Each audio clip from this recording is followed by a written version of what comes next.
जय Hind all of you. आप बहुत सारे लोगों ने असाइनमेंट नहीं सेंड किया, इसलिए मैंने 2 दिन वीडियो नहीं बनाया। अभी सेंड हो रहा है इसलिए बना रहा हूँ, नहीं तो मैं बनाता ही नहीं। क्योंकि आप लोगों का रिस्पॉन्स अगर negative, so how can I prepare the video. Okay, so I hope that आप नेक्स्ट अगर असाइनमेंट आएगी तो आपको करना ही पड़ेगा। संडे को आपको टेस्ट देनी है, विदाउट टेस्ट नहीं रहना है। बिकॉज जब तक टेस्ट नहीं रहेगी तब तक आप लोग स्टडी नहीं करते हो। ये मेरा अब तक का अनुभव है। तो स्टार्ट करेंगे ज्योमेट्री का, मीन्स मैथमेटिक्स पार्ट 1 का पहला chapter, basic concept in geometry. इसमें पहले वर्ड जो आता है ज्योमेट्री, इसका मीनिंग समझ लेंगे। देखो ये जो चैप्टर है, ये चैप्टर आपको सिखाने का पीछे का मतलब ये है कि आपने 9th तक अब तक जितने कंसेप्ट पढ़े वो सारे आपको रिवाइज करके अभी मिलेंगे। क्यों मिलेंगे? क्योंकि हमने 8th तक जो पढ़ा है दैट इज बेसिक, और वो सारा अभी इस चैप्टर में हमें रिवाइज कर लेना है। मीन्स जो जो हमें लगेगा वो सारी प्रॉपर्टीज और क्या क्या कंसेप्ट है, स्मॉल स्मॉल कंसेप्ट रिलेटेड, वो रिवाइज कर लेंगे। बाकी कंसेप्ट टेक्स्ट बुक में नहीं है, इसका मीनिंग वो हमें पढ़ना नहीं, ऐसा कुछ नहीं, वो हमें रिवाइज ही कर लेना है। तो हम उसमें अभी इस चैप्टर में हम रिवाइज कर लेंगे। Okay, so let's start. Geometry it means, ये एक वर्ड है जो वर्ड बना है ग्रीक वर्ड जियो और मैट्रिया से। जियो का मीनिंग होता है अर्थ या फिर लैंड, मैट्री का मीनिंग होता है मेजरमेंट। लैंड का मेजरमेंट, अर्थ पे जितने ऑब्जेक्ट्स हैं उनका मेजरमेंट अगर हम करते हैं सो उस वर्क को कहा जाता है geometry, which is comes in the branch of mathematics. ये ज्योमेट्री मैथमेटिक्स की ब्रांच है जिसमें हम सारे कैलकुलेशंस करते हैं कंस्ट्रक्शन से related. Okay, so it is develop by using 2 words, geo and metria. Geo means earth या फिर उसको अपन लैंड कंसिडर करेंगे, एंड मैट्रिया मीन्स मेजरमेंट। अभी ज्योमेट्री में 3 कंसेप्ट ऐसे हैं जिनको हमने कंसिडर कर लिया है, उनकी डेफिनेशन हमें पता नहीं है। अब आप बोलोगे सर डेफिनेशन नहीं पता, हर एक चीज़ को तो डेफिनेशन होती है। देखिए जैसे नंबर्स में 1 है, 0 है, इसकी डेफिनेशन अभी तक तो कोई नहीं कर पाया है। वैसे ही ज्योमेट्री में पॉइंट, लाइन और प्लेन, इनकी डेफिनेशन करना इम्पॉसिबल है, क्योंकि हम वो बेसिक चीज़ें हमें वो कंसिडर करनी पड़ती है। ठीक है, तभी तो हम बाकी लोगों का, बाकी चीज़ों के बारे में सोच सकते हैं। जैसे ग्रेविटी है, ग्रेविटी क्या प्रूव करो तो आपने प्रूव कर सकते हैं, बट हमने कंसिडर कर लिया कि यस इट इज ग्रेविटी, ये ऐसा ऐसा होता है भाई gravity, but it don't have proper definition. I don't think so. अगर आप साइंस टीचर को पूछो सर ग्रेविटी क्या होती है, सो डेफिनेटली बोलेंगे बेसिक थिंग है, इसके बारे में अभी स्टडी चल रहा है। वैसे इन पे स्टडी चल रहा है ऐसे समझ लो, क्योंकि इनकी बेसिक डेफिनेशन अभी तक मिली नहीं है। हर एक जन अपने हिसाब से लिखता है। कैसे लिखता है? तो मैं लिख के बताता हूँ कि क्या कंसिडर डेफिनेशन इन तीनों की, पॉइंट, लाइन और प्लेन की। पॉइंट, अगर मैं एक बोर्ड है उस पर एक डॉट रख दूं, ये जो अभी आपको दिख भी नहीं रहा होगा, that is point for me. और अगर आपको दिखने के लिए मैं उसको थोड़ा सा बड़ा कर दूं तो ये हो गया पॉइंट। ठीक है, अगर मैंने यहां पे कोई भी एक लाइन निकाल दी, या फिर मैंने ऐसे एक लाइन निकाली, तो ये लाइन है। बट ज्योमेट्री में इसको हम लाइन कंसिडर नहीं करेंगे।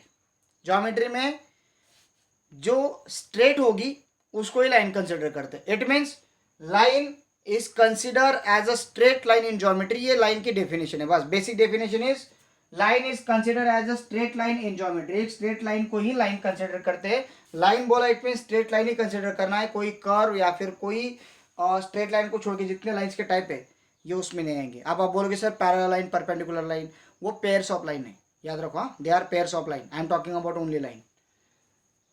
डॉट की definition, a tiny dot is consider as point. Point की डेफिनेशन क्या है? एक टीनी डॉट रख दिया, वो हो गया तुम्हारा पॉइंट का डेफिनेशन। ठीक है, पॉइंट हो गई, लाइन हो गई।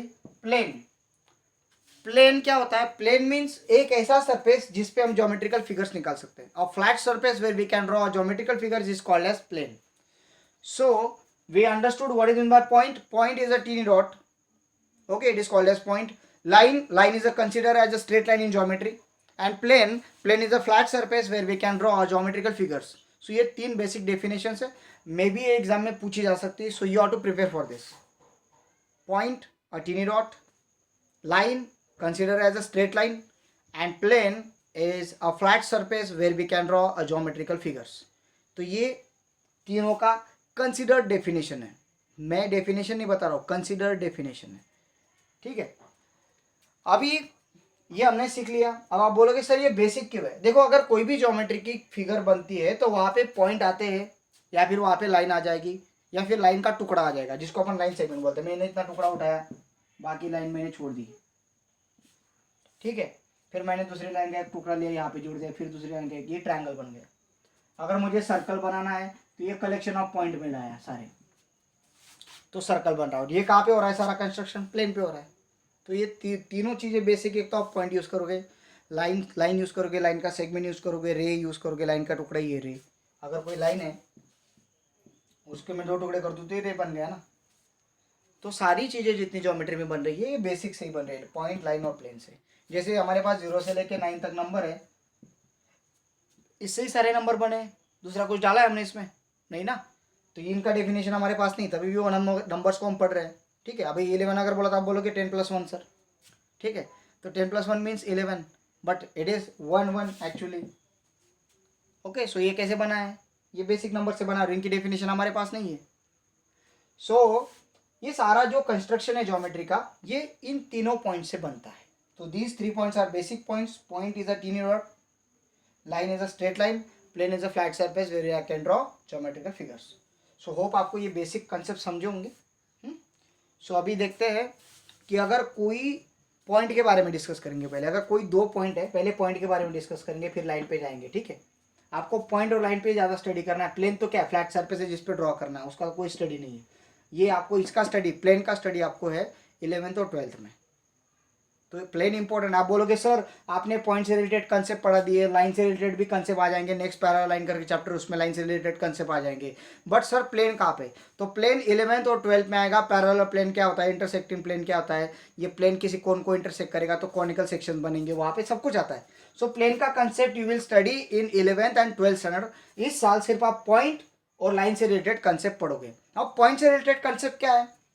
सो लेट्स सी, अगर मैं 2 पॉइंट लेता हूं, यहाँ पे एक पॉइंट ले लिया, समझ लीजिए ए पॉइंट, और ये मेरा जो पॉइंट है ये बी पॉइंट है, ये प्लेन में है। अगर मैंने पूछा what is the distance between this 2 points, तो आप क्या करोगे? एक धागा लोगे और उसको ऐसे रखोगे और काउंट कर लोगे, चलेगा? नहीं, ये ऐसे नहीं चलेगा ना सर, ऐसे थोड़ी। हम तो स्ट्रेट रखेंगे ना सर, या फिर ऐसे रख लोगे। कैसे रखोगे? 1 2 या फिर 3, किस तरह से रखोगे? 2 से, means straight. Okay, it means when you are calculating distance between 2 lines, it should be a linear, एक straight distance होना चाहिए। ठीक है, तभी तो आप डिस्टेंस से आप कैलकुलेट कर पाओगे। हम पॉइंट के कंसेप्ट पढ़ रहे हैं भैया, हम पॉइंट पे पढ़ेंगे, इसमें सारे पॉइंट पे डेफिनेशन है, पॉइंट पे कंसिडरेशन है सर। ठीक है, जितना है पूरा पॉइंट पे। सो डिस्टेंस बिटवीन 2 पॉइंट कैसे कैलकुलेट करना है, इसके बारे में हम डिस्कस करेंगे। पहले हमें पता तो हो ये पॉइंट कहाँ पे है। अब पॉइंट कहाँ पे कैसे पता चलेगा और डिस्टेंस कैसे पता चलेगा? तो देखते हैं इनको एक लाइन पे शो करके। I don't have scale, so that is why this line is looking like this. हाँ, कंसिडर करना है, कंसिडरेशन इंपॉर्टेंट होता है मैथमेटिक्स में। तो ये स्ट्रेट लाइन ऐसा कंसिडर करो। अभी हमें यहाँ पे क्या करना है? Distance between point B to E, B से लेके ई तक का डिस्टेंस हमें फाइंड करना है। ये नंबर लाइन पे एक पॉइंट, देखो हर टाइम आपको पॉइंट नंबर लाइन पे रहेंगे।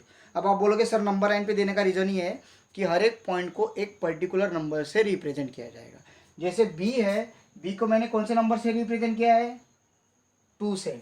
और 5 ई को कौन से नंबर से रिप्रेजेंट किया है? 5 से। ठीक है, it mean these points lie on a number line where B representing number 2 and E representing number 5। तो ये इसके क्या हो गए? पोजीशन हो गए। क्या हो गए? बी की पोजीशन कहाँ पे है? 2 पे है। ई की पोजीशन कहाँ पे है? 5 पे है। लेकिन यहाँ पे वर्ड पोजीशन यूज नहीं होता। कौन सा वर्ड यूज होगा? ये जो 2 है इसको क्या कहा जाएगा? कोऑर्डिनेट कहा जाएगा। क्या कहा जाएगा? कोऑर्डिनेट। ठीक है, कोऑर्डिनेट, क्योंकि कोऑर्डिनेशन करता है वो। कोऑर्डिनेशन में हमें अगर किसी से बात करनी है तो हमें कुछ चैनल थ्रू जाना पड़ता है। अगर मैंने बोला कि 2 नंबर पे कौन सा पॉइंट है तो ऑब्वियसली बी आ जाएगा। 3 नंबर पे कौन सा पॉइंट, ऑब्वियसली सी आ जाएगा। सो ये कोऑर्डिनेशन का काम करता है, इंडिकेट करता है कि पॉइंट की पोजीशन एग्जैक्टली कहाँ पे है। ठीक है, without position how can you find कि ये पॉइंट कहाँ पे है? अगर मैंने बोल दिया कि मैं रहता हूँ एक गाँव में, मैंने गाँव का नाम ही नहीं बोला, तुम लोग कैसे पूछोगे? तो कुछ कोऑर्डिनेट चाहिए कि नहीं, कुछ पता चाहिए उसका।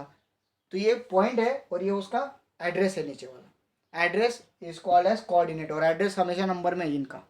ठीक है, so coordinate it means a number represent a point. किसी पॉइंट को अगर कोई नंबर रिप्रेजेंट कर रहा है, वो नंबर को उस पॉइंट का क्या कहा जाएगा? कोऑर्डिनेट कहा जाएगा। तो पॉइंट बी का कोऑर्डिनेट क्या है? 2 है, और पॉइंट ई का कोऑर्डिनेट क्या है? 5 है। तो कोऑर्डिनेट कंसेप्ट समझ में आ गया। पॉइंट कौन सा है, बी है, बी का कोऑर्डिनेट कौन सा है, 2 है। ठीक है, मैंने पूछा कोऑर्डिनेट 3 का पॉइंट कौन सा है, सो कोऑर्डिनेट 3 का पॉइंट है सी, करेक्ट है। पॉइंट को रीड करने का तरीका क्या है, point is represented by using a capital letter of English, English के कैपिटल लेटर से पॉइंट को रिप्रेजेंट किया जाता है। सो कोऑर्डिनेट और पॉइंट, इसमें कंफ्यूजन नहीं करना है। बहुत सारे बच्चे कंफ्यूज हो जाते, सर पॉइंट बोलो कि कोऑर्डिनेट बोलो, अरे भाई नंबर है तो कोऑर्डिनेट बोलो ना, और पॉइंट है तो कैपिटल लेटर आएगा इंग्लिश का। ओके, सो ये दोनों चीजें यहाँ पे क्लियर होगी। This is also coordinate of point B 2 and 5 is a coordinate of E, ये बात क्लियर हो गई। हमें डिस्टेंस निकालना है बी टू ई का, तो हमें बी का भी पता है, यानी कि बी रहता है शादा में और ई रहता है दोंडाचा में। अगर इन दोनों का पता हमें चल गया, if you get the address of both points then we can definitely calculate their distance. किसी दो पोजीशंस की, किसी दो पॉइंट्स की अगर डिस्टेंस निकालनी है तो उनका एड्रेस पता होना जरूरी है। तो एड्रेस क्या है, बी का 2 है और ई का क्या है, 5 है। एड्रेस पता होगा तभी तो डिस्टेंस फाइंड करेंगे। तो अभी ये लिखा है distance between point B E, ये बड़ा लिखते नहीं है, मैथमेटिक्स में इसका सिंबल है। कैसे लिखते हैं, D, small D is for distance, distance of B to E, comma लगा है यहाँ पे, दिख रहा है, distance of B to E, bracket complete. कभी ब्रैकेट के लिए क्या बोलते हैं, ब्रैकेट ऑफ, ये ब्रैकेट ऑफ है ना, distance of, of means bracket में आता है कोई भी चीज, तो distance of B to E, okay, ये निकालना है हमें। तो स्टार्ट करते हैं फिर। तो बी का कोऑर्डिनेट लेना पड़ेगा। सो मेथड में क्या आएगा, पहले coordinate of point B is, क्या है, बी का कोऑर्डिनेट 2 है, and coordinate of point C, sorry E is 5। Method समझा रहा हूं मैं, ये सबके लिए सेम एप्लीकेबल है। अब ये 2 नंबर आए, दोनों नंबर्स को इधर उठाओ, ऐसे लिख दिया, कहीं पे भी लिखो उल्टा सुल्टा चलेगा, इधर 5 लिखो इधर 2 लिखो चलेगा। कंपैरिजन ठीक से करो, कौन सा बड़ा है, ये बड़ा है। सो हमें क्या निकालना है, distance of B comma E, distance निकालना है किसका, बी से लेके तक, तो ये सिंबल है distance of B comma E, B to E. तो कैसे निकालना पड़ेगा, ऑब्वियसली कि बड़े में से छोटा माइनस करो, यहाँ पे बड़ा ये है, बाय यूजिंग दिस साइन। तो हम क्या करेंगे, 5 माइनस ये 2 के सिंबल क्या है, पॉजिटिव है तो पॉजिटिव 2 आ जाएगा। ठीक है, 5 और 2 लिख लिया, देखो ये 5 और 2 लिखा था, 5 पहले लिख लिया, छोटा वाला बाद में लिख लिया, बीच में लिख लिया नेगेटिव का साइन। सो 5 माइनस 2 कितना आया, 3। अब यहाँ पे सेंटीमीटर नहीं है, फीट भी नहीं है, कुछ भी नहीं है, किलोमीटर नहीं है, कुछ नहीं पता है। अगर यूनिट ना हो तो हमें यूनिट वर्ड लिखना पड़ता है वहां पे, यूनिट्स। क्या ये distance of B comma E हो गया ना भाई, ठीक है। तो ये जो हम सॉल्व कर रहे हैं ये क्या है हमारा, याद दिला जाता है, ये है प्रैक्टिस सेट 1.1 का क्वेश्चन नंबर 1, ठीक है। क्योंकि मैंने पहले नहीं याद दिलाया, मैं एक्सप्लेनेशन कर रहा था इसलिए, नहीं तो आप समझते डायरेक्टली प्रैक्टिस सेट चालू कर दिया, कंसेप्ट नहीं समझाया। सेकंड देखते हैं, distance of J to A, क्या पूछा है, डिस्टेंस ऑफ जे टू ए। सो अभी शॉर्टकट लिखूंगा मैं, डिस्टेंस ऑफ जे टू ए। सो लिखेंगे coordinate of point J is, क्या है, जे का कोऑर्डिनेट, जे देखो कहाँ पे है, यहाँ पे दिख रहा है, क्या है coordinate, -2, and A, coordinate of point A is, क्या है, ए का कोऑर्डिनेट 1 है, पॉजिटिव 1 है। अब ये पॉजिटिव 1 है, ये -2 है, कंपेयर करो which one is bigger, obviously positive number bigger होता है। तो distance of J to A क्या आएगा, बड़ा नंबर आगे छोटा नंबर पीछे, लग गए। बट ये बड़े में से छोटा सब्ट्रैक्ट होगा, तो ये बड़े में से छोटा सब्ट्रैक्ट हो रहा है, तो ऑब्वियसली 2 साइन अगर आते तो एक को ब्रैकेट लगाना पड़ता है। बड़े में से छोटा सब्ट्रैक्ट हो रहा है, छोटे में से बड़ा नहीं होता, बड़े में से छोटा सब्ट्रैक्ट हो रहा है। अब यहाँ पे सब्ट्रैक्शन हो रहा है, क्या एडिशन हो रहा है, वो कैसे समझोगे, अगर किसी ब्रैकेट के बाहर नेगेटिव साइन आती है तो ब्रैकेट अगर ओपन होता है तो अंदर वाली की साइन चेंज हो जाती है। एक बात याद रखना, अगर किसी ब्रैकेट के बाहर नेगेटिव साइन आती है तो अंदर वाली की साइन क्या हो जाती है, चेंज हो जाती है। तो यहाँ पे क्या हो जाएगा, distance J comma A is equal to 1 ये नेगेटिव के कारण इसकी साइन क्या हो जाएगी, +2 हो जाएगी। ये नेगेटिव तो गायब हो गया, नेगेटिव इसके साथ मल्टीप्लाई कर लेगा तो पॉजिटिव हो जाता है। अगर ये पॉजिटिव रहता तो ऑब्वियसली ये क्या हो जाता, नेगेटिव हो जाता। ओके, अब ये नेगेटिव है तो ये पॉजिटिव हो गया।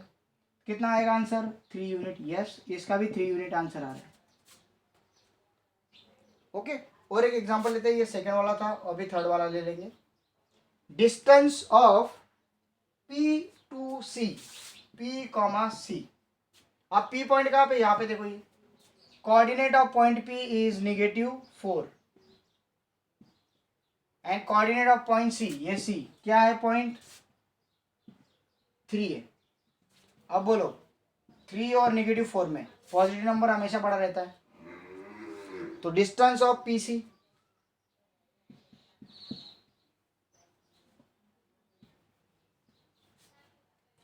बड़ा आगे लिखा जाएगा, छोटा पीछे लिखा जाएगा। इन दोनों का क्या होगा, सबट्रैक्शन होगा। अब ये ले लिया मैंने 3 और नेगेटिव साइन के कारण इसकी साइन पॉजिटिव हो गई, +4। कितना हो गया, 7 यूनिट्स। अब अगर आपको शंका है तो आप यहाँ से जंप करते जाओ, आपको 7 तक जाओगे। देखो 1 2 3 4 5 6 7, P से लेके C तक जाने के लिए एक जंप, दूसरी जंप, तीसरी, चौथी, पांचवी, ऐसे 7 जंप आपको लेने पड़ेंगे। ठीक है, ओके, और देखते हैं आगे। J to H,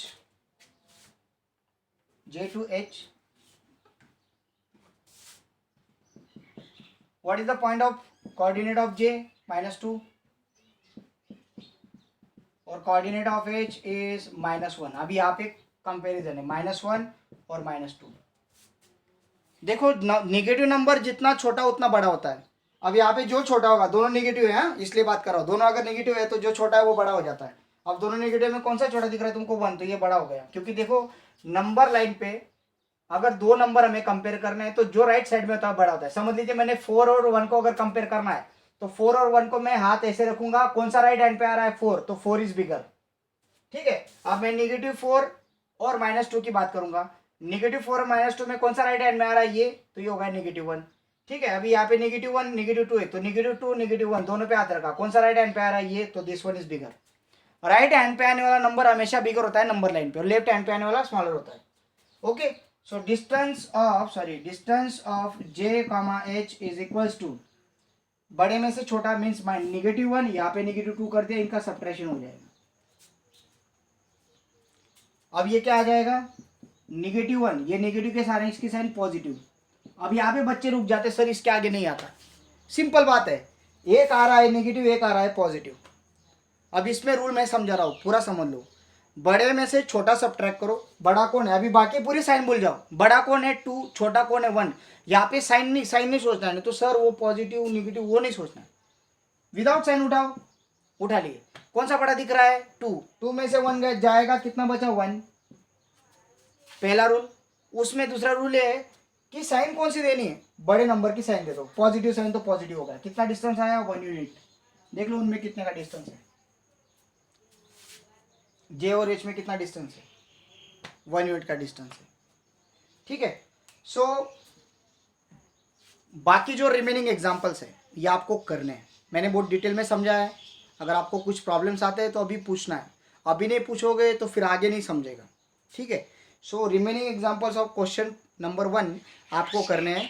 अगर आप नहीं कर सकते तो आप भेजिए, मैं आपको सॉल्व करके भेज दूंगा, नहीं तो फिर कल अपन स्टार्टिंग में देख लेंगे examples. Okay, so thank you, have a nice day.